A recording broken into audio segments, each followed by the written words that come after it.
এই যে ব্রেডগুলো খোলা রাখছেন না আপনি, এই যে মুখ খোলা না, তেলাপোকা যদি একবার হয় ওগুলোর ভিতরে ঢুকবে না?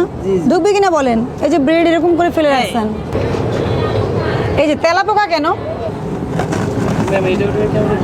এই যে তেলাপোকা রে, এই যে তেলাপোকা কেন? এগুলি পরিষ্কার করেন না যে, এই জন্য। ঠিক আছে,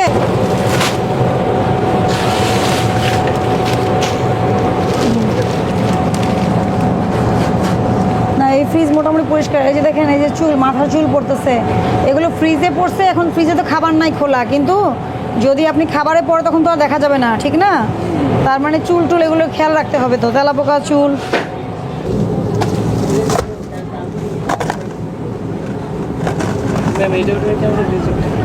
তেলাপোকা যদি একবার হয় ওগুলোর ভিতরে ঢুকবে না?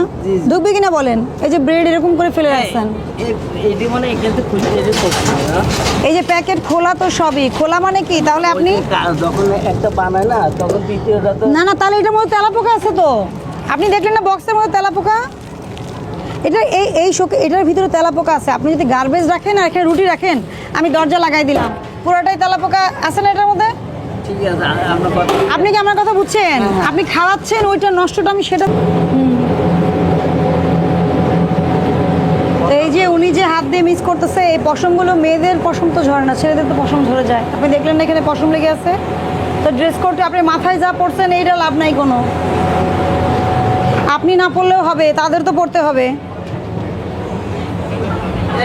গ্লাভস যে অন্তত খাবার প্রস্তুত করবে তাকে এই যে বড় গ্লাভস দিবেন। আপনার ওইখানে আমি দেখাইছি আপনাকে, তেলাপোকা যে খাবারটা রাখা হয়েছে ওয়েস্টেজ মানে।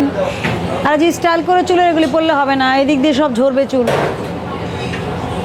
কান সহ ঢাকতে হবে।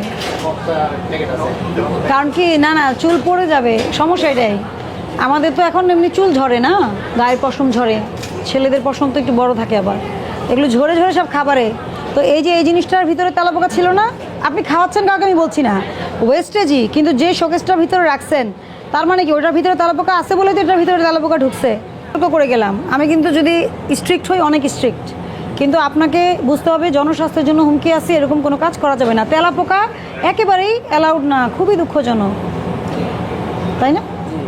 25,000 টাকা জরিমানা করলাম, 4 ভাগের 1 ভাগ জরিমানা করলাম, 4 ভাগের 1 ভাগ, সতর্ক করার জন্য।